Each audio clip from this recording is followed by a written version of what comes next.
All right, this is still the Money Show, your number one financial newsroom in the country. My guest right now is an environmentalist. I should, tell you his name. He is Raffaello Cervigni. I hope I got that right anyway. He's Italian. But he is the lead environmental economist with the Africa region of the World Bank. He holds a master's degree in economics from the Oxford University and a PhD in economics from the University College of London. He has more than 18 years of professional experience in programs, projects, research financed by the World Bank, the Global Environment Facility, the EU, as well as the Italian government in many sectors. He's currently the World Bank's regional coordinator for climate change in the Africa region. Of course, having served for about 3 years in similar role for the Middle East, North Africa region. He is an author as well as co-author of over 40 technical papers and publications, including books, book chapters, and articles in learned journals.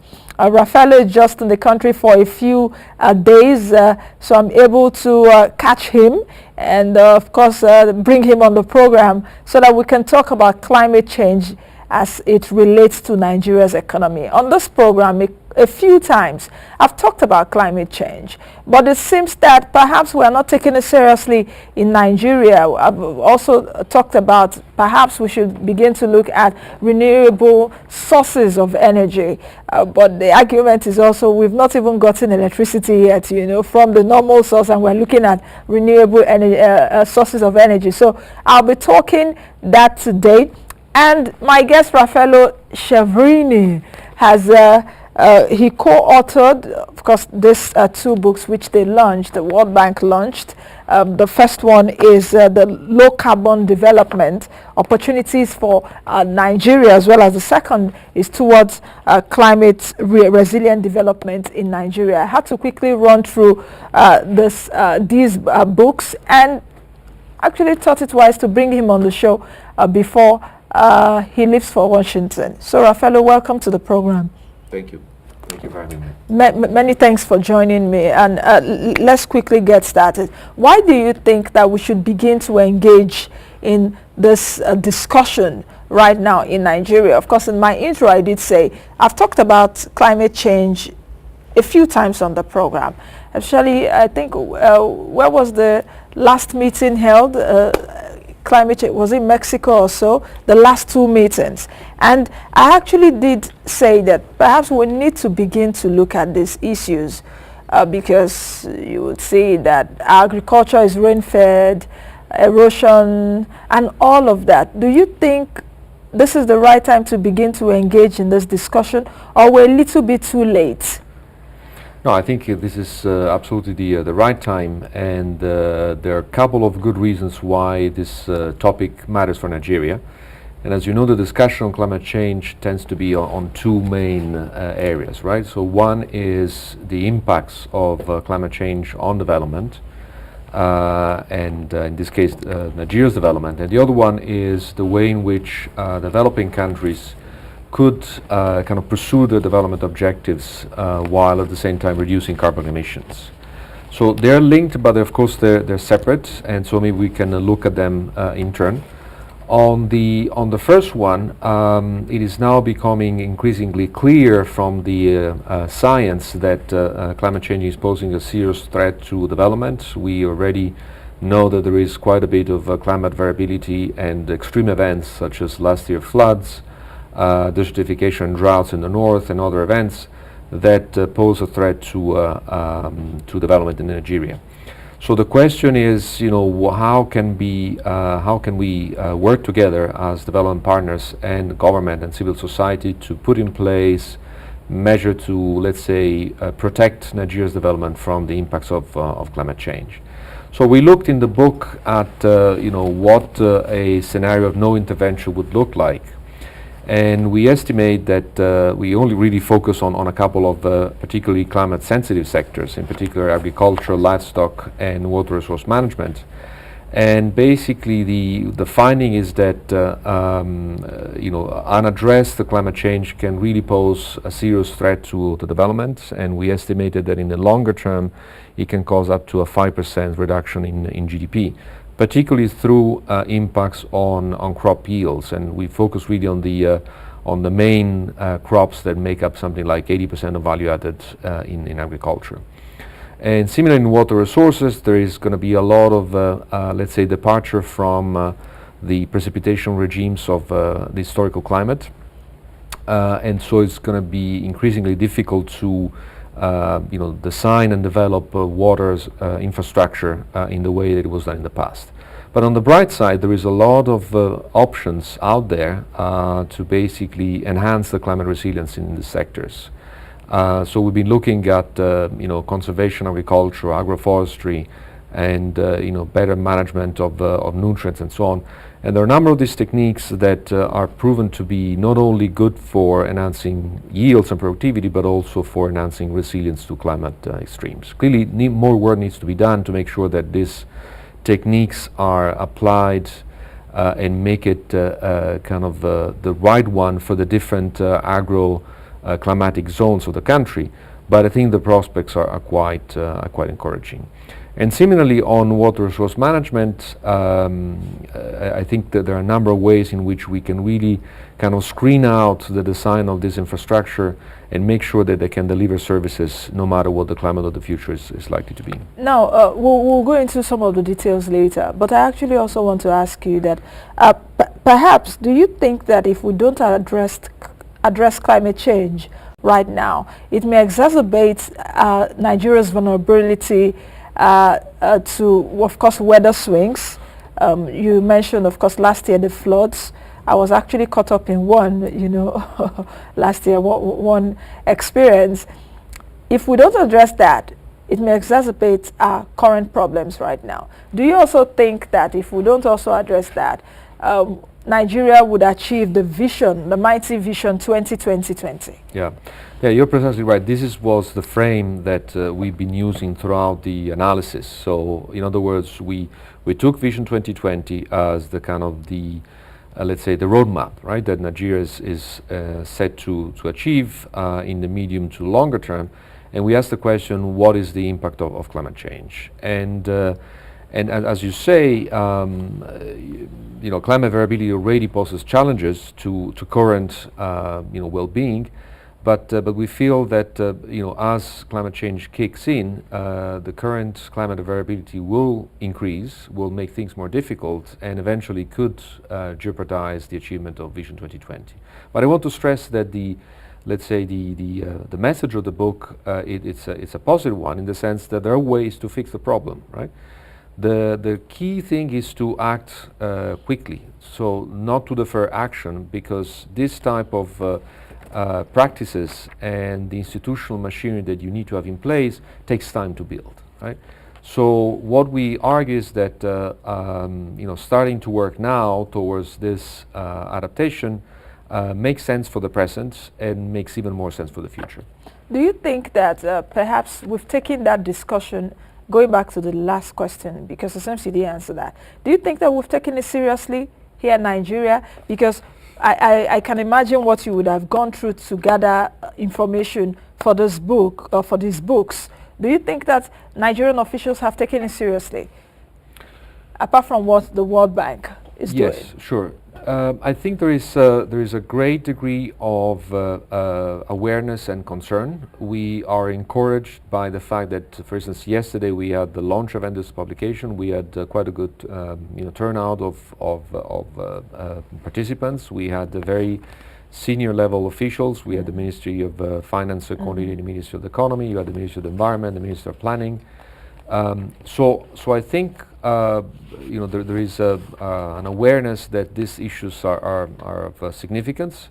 Clearly, there is a lot that, as you mentioned, that needs to be done, even to address the current situation, right?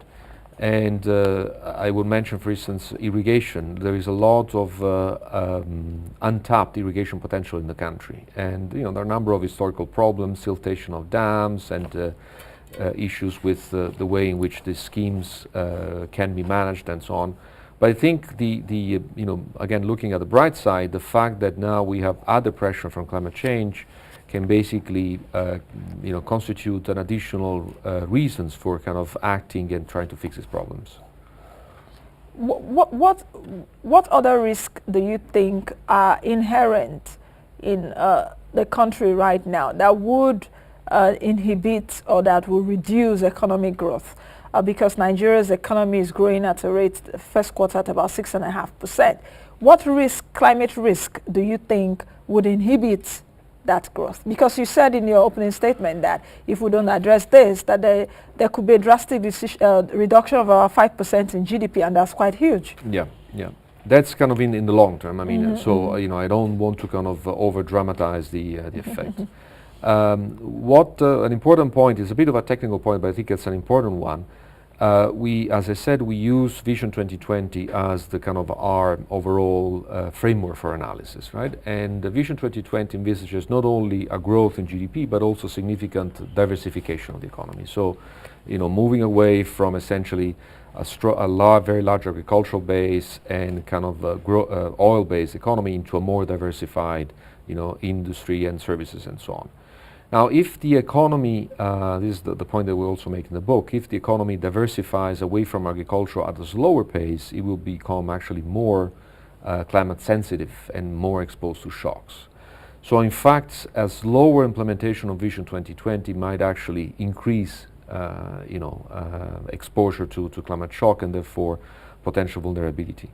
So in a way, we need to do two things, to accelerate Vision 2020 so the economy is more diversified and therefore less exposed to risk, but at the same time, let's say, enhance the resilience of Vision 2020. Let's specifically look at sectors. You've talked a bit about agriculture, but I want us also to look at perhaps climate change impact on agriculture right now. Yeah. Let's start with agriculture. Yeah. So what we did was we got a team of experts that have been doing this type of exercise in a number of other countries in the world, and we asked them in partnership with local experts to do crop modeling, right? Without getting too much into the technical aspects, but essentially, what you do is essentially you simulate the way in which these crops grow in different agroclimatic parts of the country, given temperature, given precipitation, given soil conditions, and so on. And then what we did is to say, okay, let's shock this growth cycles with different temperature, particularly growing temperature, which is the consensus from climate models, and with more erratic, more variable precipitation, and let's see what happens. And basically, the answer is that for several of those crops, the yields tend to go down, and more so in the later part of in the simulation period, so particularly towards mid-century. And the reason is that temperature, particularly in the colder months, has increased temperature has a particularly negative effects on the growth of these plants.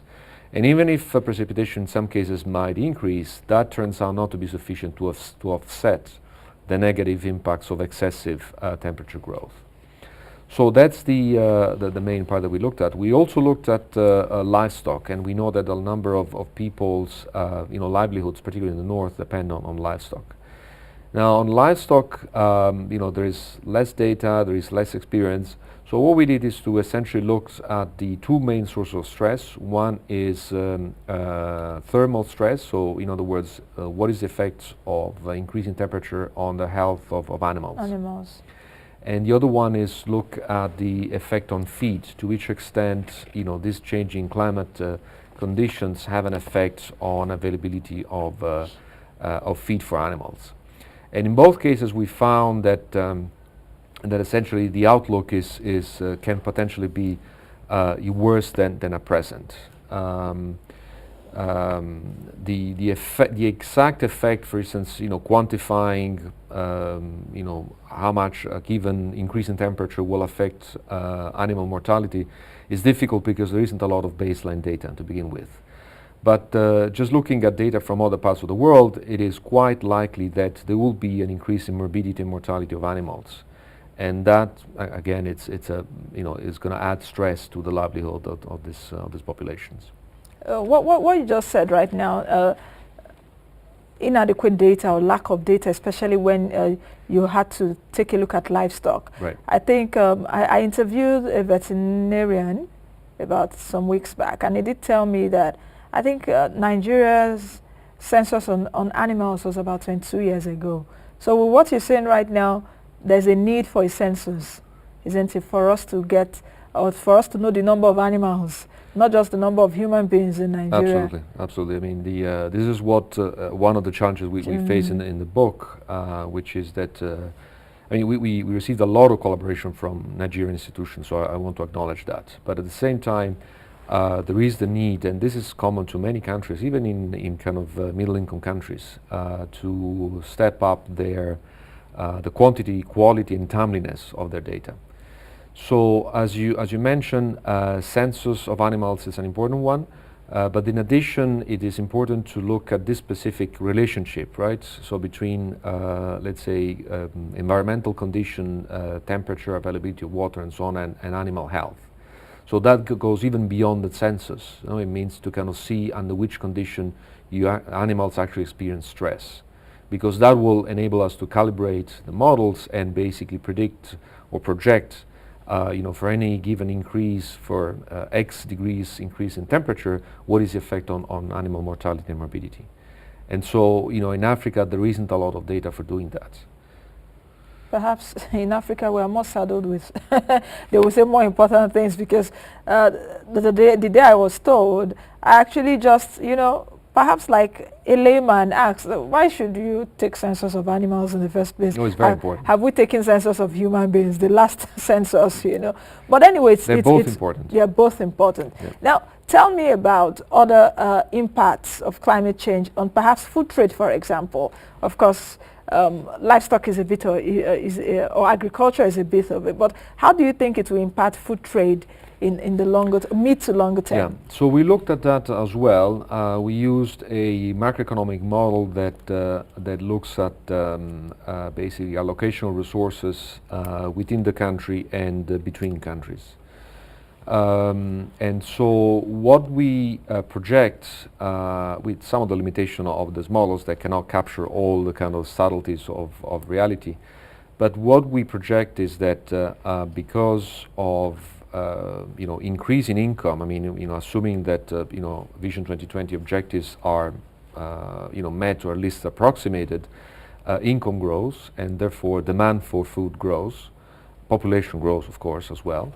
And so if Nigeria experiences a declining productivity in some of the key crops, this demand might not be met by domestic supply, and therefore increase, and particularly import of some of these crops increases.